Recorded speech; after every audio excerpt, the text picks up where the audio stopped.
Maya Acosta here today with another segment joined by our Tehachapi Police Department. Today we have Sergeant Justin Ruppert here. How are you today? Oh, great. Thanks for having me. Of course. So we're here to get to know a little bit more about you so that our community members know more about everyone that we have working on our Tehachapi Police Department and just building more of that sense of community. So tell me, you are a member here, obviously, of the Tehachapi community. What's that like for you, not only to live and work here, but to raise a family as well? Oh, yeah. We've lived in Tehachapi for about 3 years now. Moved up here from the Antelope Valley, and it was one of those things where we had talked about moving up to Tehachapi for like 8 years and kept putting it off. And we had a lot of friends and coworkers and people that lived here in the Tehachapi area. So we were routinely coming up here and visiting them. And finally, after 8 years of putting it off, we finally moved up here, like I said, 3 years ago. And as soon as we landed here, we both said, my wife and I, that why did we wait so long? This is just a great community, great place. We found an awesome church here, and we love being here and raising our family here. What are some of those kind of reasons that brought you to Tehachapi? Rather, obviously, like we kind of mentioned before we started recording here, the safety of the town. What else kind of in that aspect drew you and your family to establish yourselves here? Right. Yeah, now coming to work here, I definitely would say this is probably one of the safest places in California to live and raise your family. And if not one of the safest places in the country. It's a great community, and that's mainly because the community itself, I use the term polices itself, right? So it's not like law enforcement has to go out and take care of all the issues within the community. The community takes care of itself, and everyone is striving to make this a better and safer place for everyone. And so that is a huge part of reasons for living here. Yeah, absolutely. Okay, kind of a twofold question for you. Do you have prior law enforcement experience outside of Tehachapi? And if so, how has that differed? Like you mentioned, you're not always constantly on call, responding to, calls for service for robberies and other serious crimes.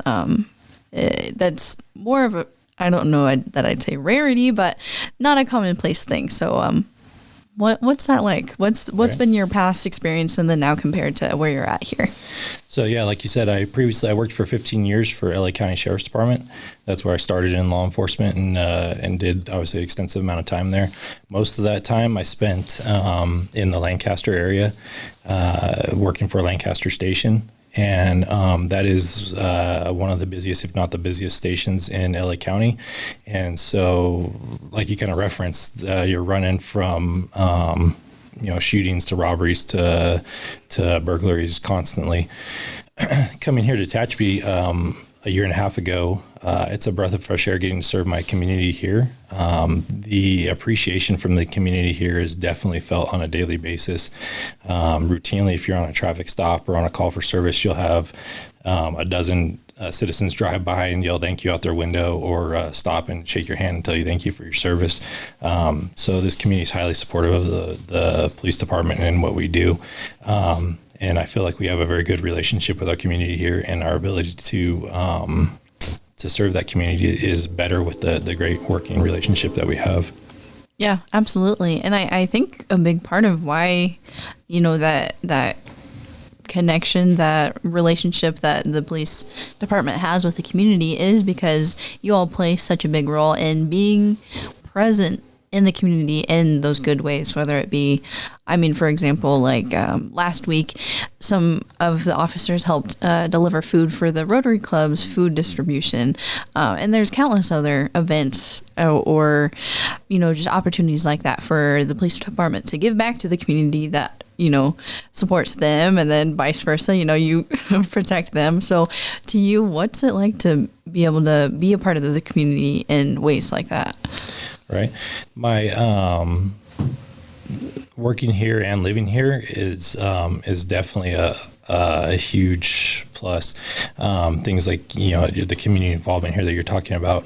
My kids have ridden in the parade with the police department, right? And they get to see how supportive the community is here, and the not being dragged, or what we call, how do I say it? Not chasing the calls for service constantly allows us to be more involved with all the different aspects of the community, like Mountain Fest and the parades and the different, like tonight, the crawl on the boulevard with the shopping, and just getting out to actually see people and say hi, and not just running from one call to the next. Yeah. So being there in times for not just the bad, but also the good as well. Right. Exactly.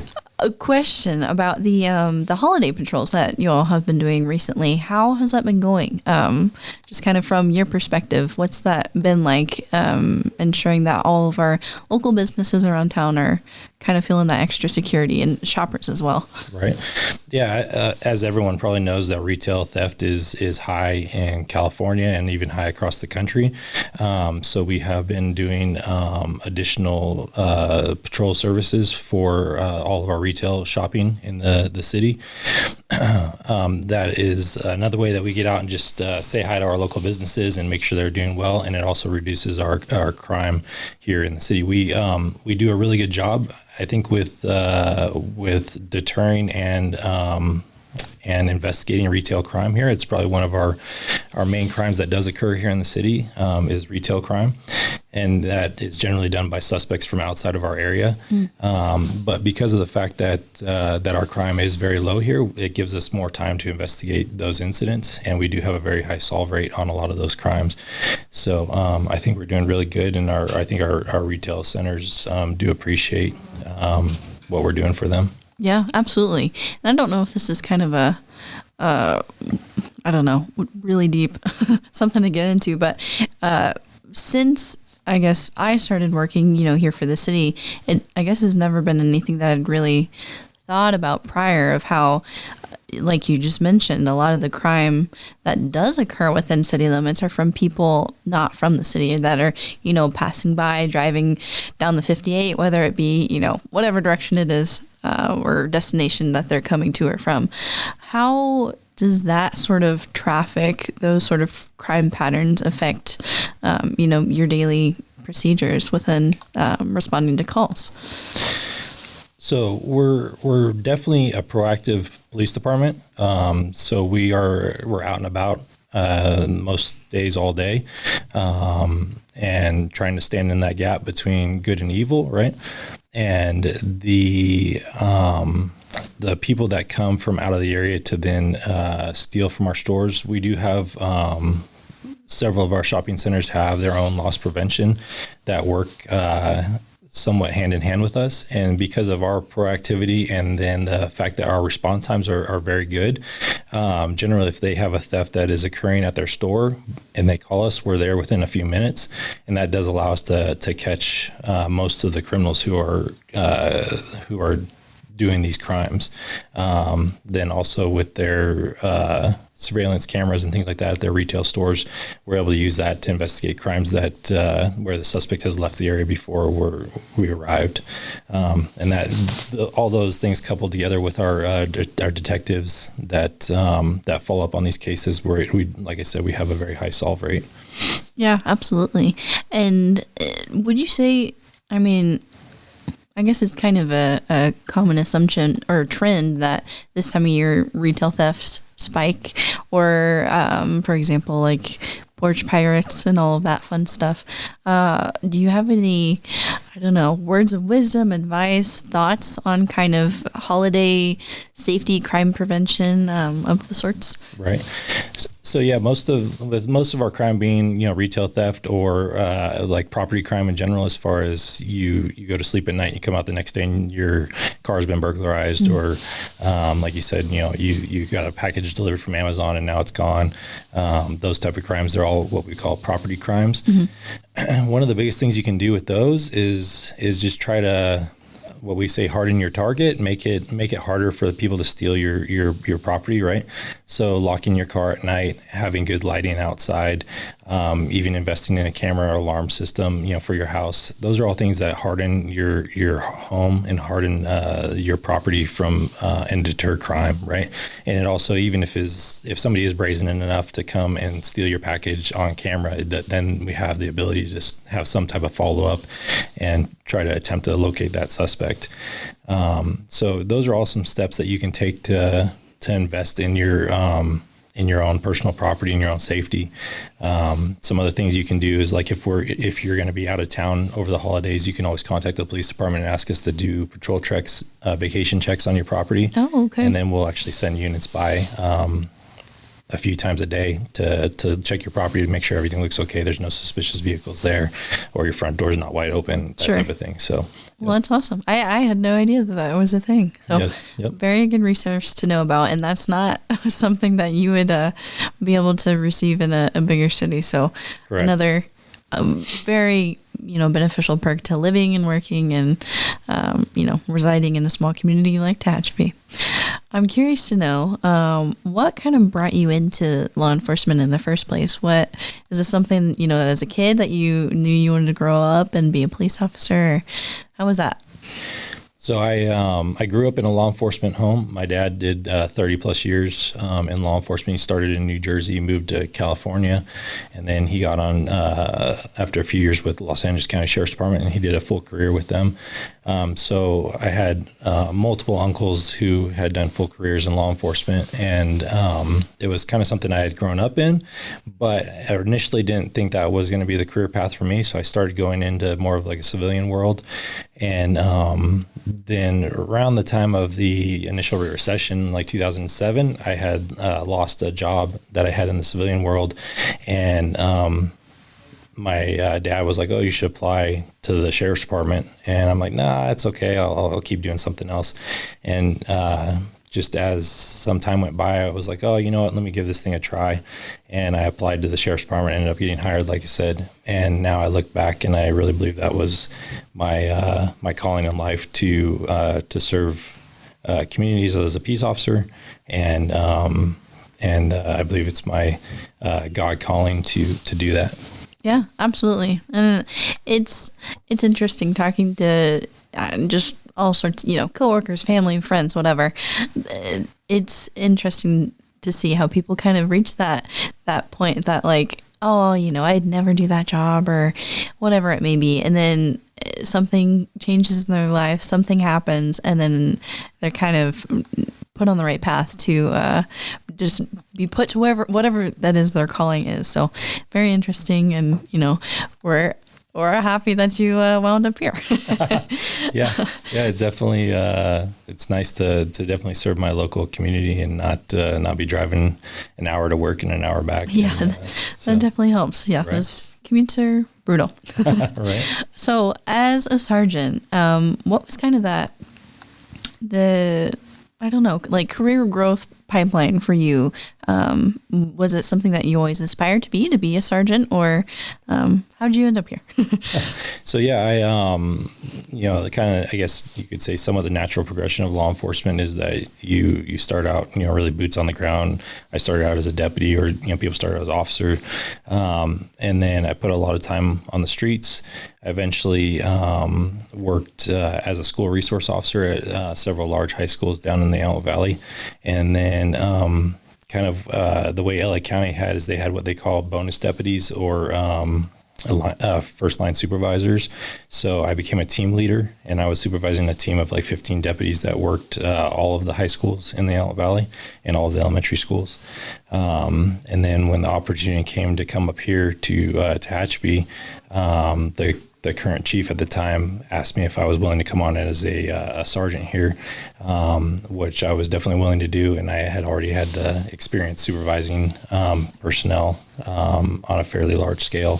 So it wasn't like an overly daunting task to take on, but I was excited for the new opportunity here and hit the ground running here, and been here now, like I said, a year and a half. And I think it's been a great year and a half. And I think the next or the future is even brighter. Yeah, absolutely.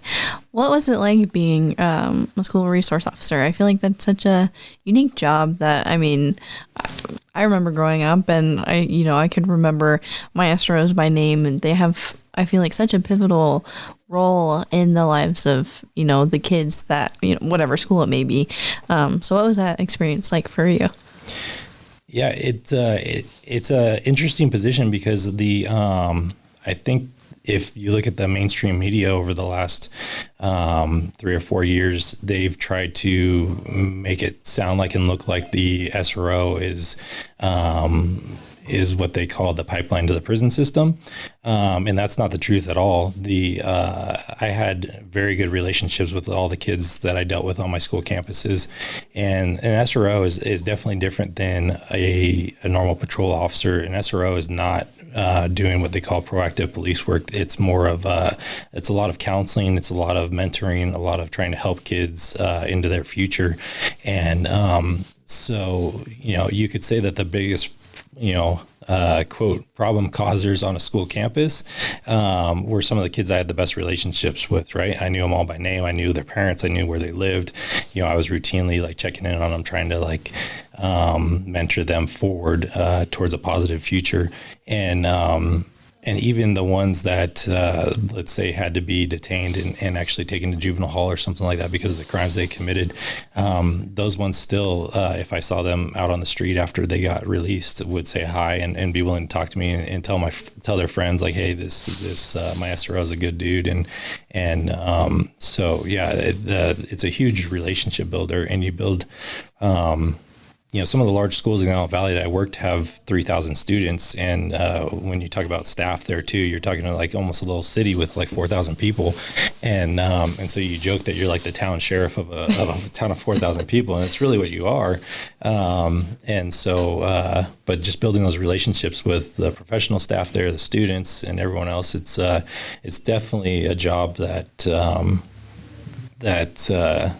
no one understands till they do it, Yeah. So. Yeah, absolutely. And I think just from kind of the outside perspective, it plays an important role of, kind of breaking societal views and norms that even children may have, right, towards police. So I think, I don't know, that the SRO role is, just always been very interesting to me. Right. Yeah, and we have an SRO program here where we have an officer that works with the Tehachapi school district, and she does a great job. One of the main reasons that Officer Aguilar got the position was she just had that ability to relate with the community and the students and kids on all levels. So, that's one of our big programs here that I think is having a great impact on this community. Yeah, absolutely. I mean, it's fabulous seeing all the pictures and videos of all the kids just really welcoming and embracing Officer Aguilar at whatever, events or just day-to-day classes. So very, very fantastic to see that. But what's it like? Our Tehachapi Police Department's fairly small, I think you could say. Right. What's it like going from working for a big agency like LA Sheriff's to TPD? Yeah, so LA County Sheriff's Department is the largest sheriff's department in the world, right? And when you work there, you hear that, and it doesn't really have the same impact until you leave there, and then you realize how big it really was, right? So now coming to TPD, I was on a small team of deputies at LA County. So coming to TPD feels very much like still being on that small team, right? Where everyone at the PD knows each other, you know each other by name, you work with each other on a regular basis. And so it very much has that small team feel that we're all working towards a common goal.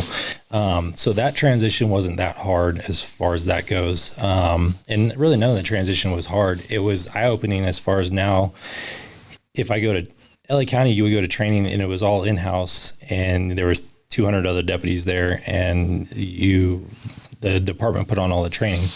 Well, now we utilize a lot of outside agencies for our training. So we'll go to Fresno Police Department for training. I've gone down to Orange County for training. We've sent people to LA County for training.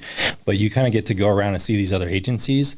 And And so you realize that even though TPD feels small, that's actually probably more like the national standard is everybody's working at maybe a smaller down home type department. And so kind of the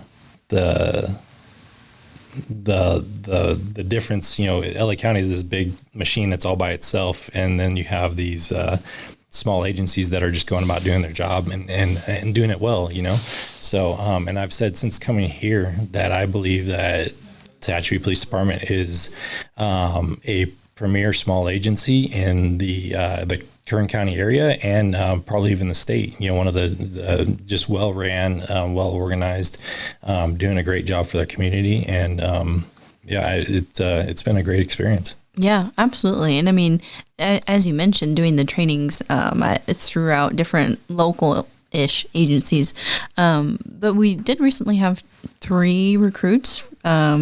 They're still going through Kern County training, correct? Yeah. So shortly after I started here, I started helping with our hiring and recruitment, and something that had never really been done on any type of scale was hiring what we call recruit trainees, people who have no experience in law enforcement, and then sending them or sponsoring them to the academy. And because of the way hiring and recruitment is working now in California, it's becoming harder and harder to find what we call lateral hires, people who are already trained by a previous law enforcement agency, people like myself. Most of those people are now leaving the state if they're looking to go to a different agency. Mm-hmm. And so, looking at our applications we were receiving, it was not sustainable to continue to hire only lateral trained people. So I proposed to the city and the management of the department that we begin hiring recruit trainees, and we would hire them prior to the academy, put them through what we called like a pre-recruit trainee program. And so some of them were hired 2 or 3 months prior to the academy, and then the goal was then prepare them for the academy and then place them into the academy. So they all started the academy back in September. So now they've just passed their halfway point. They finished their 12th week with the Kern County's Sheriff Academy, and they're all doing great. I think the preparation that we put into them prior definitely has benefited, and they've all excelled in their class, and they're all towards the top of their class. So I anticipate them graduating towards the end of March. And then they'll start patrol training here in the city of Tehachapi. And it felt like a long process, but now I'm like, we're seeing light at the end of the tunnel, and we should, the city should start reaping some benefits from them. That's really cool. And I mean, such a great way to kind of instill that growth from the ground up of, I may be wrong, but I think all 3 recruits are here locally too, right? Yeah, that's correct. All 3 of them are Tehachapi residents. Okay. And they that was kind of our targeted recruitment goal, was to look for people who basically have buy-in to this community, right? So the PD had hired some people previously that were basically had just graduated from an academy and needed patrol training. Mm-hmm. They brought those people in from distant places, trained them here, and then within a few years the person left because the reality is there's no buy-in to the community. It's not this is not their home. Yeah. They realize that they're 4 or 5 hours away from wherever they think home is, and they're like, I want to go back there. And that's totally fine, but that doesn't serve the Tehachapi Police Department, the city of Tehachapi, or the residents here well, right? So I was set on trying to recruit people that were basically born and raised here, go to church here, have their grandparents here, and they want to live, breathe, and die here, right?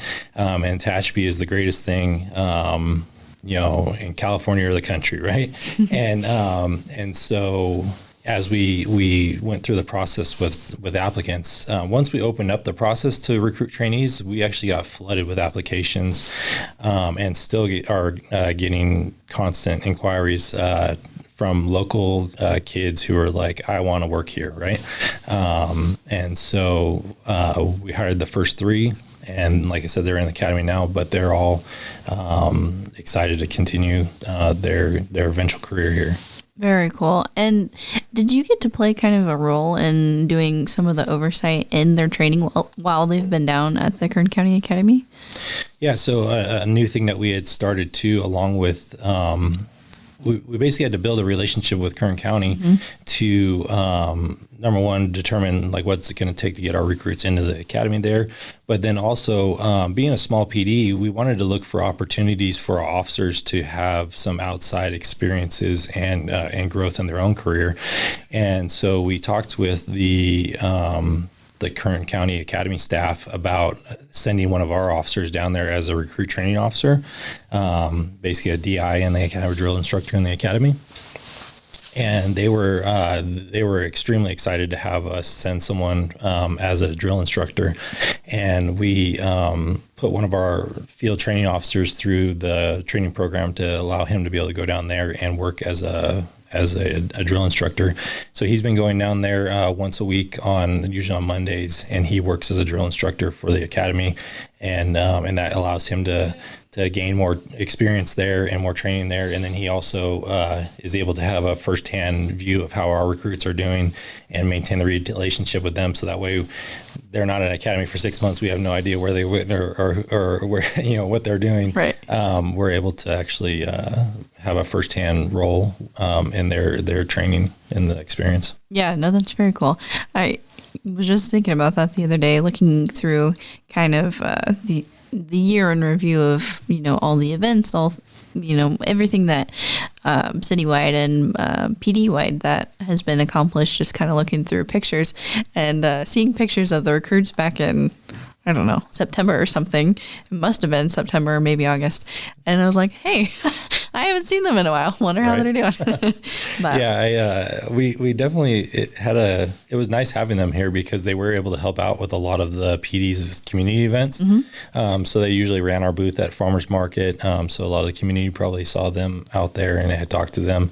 And we had them involved in a full PT program, and so part of that was anytime the city had or the Parks and Rec had like a 5K or anything like that, we'd have them running the 5K, and so they were out and about quite a bit with the different community events, the pickleball tournaments at the PD and everything else, and then they did help out a lot around the PD with little odds and end jobs. So now that they've been at the academy for 3 months, all my little odds and end jobs that I need done. I don't have anybody to do them, so I need some more recruit trainees. Yeah, there you go.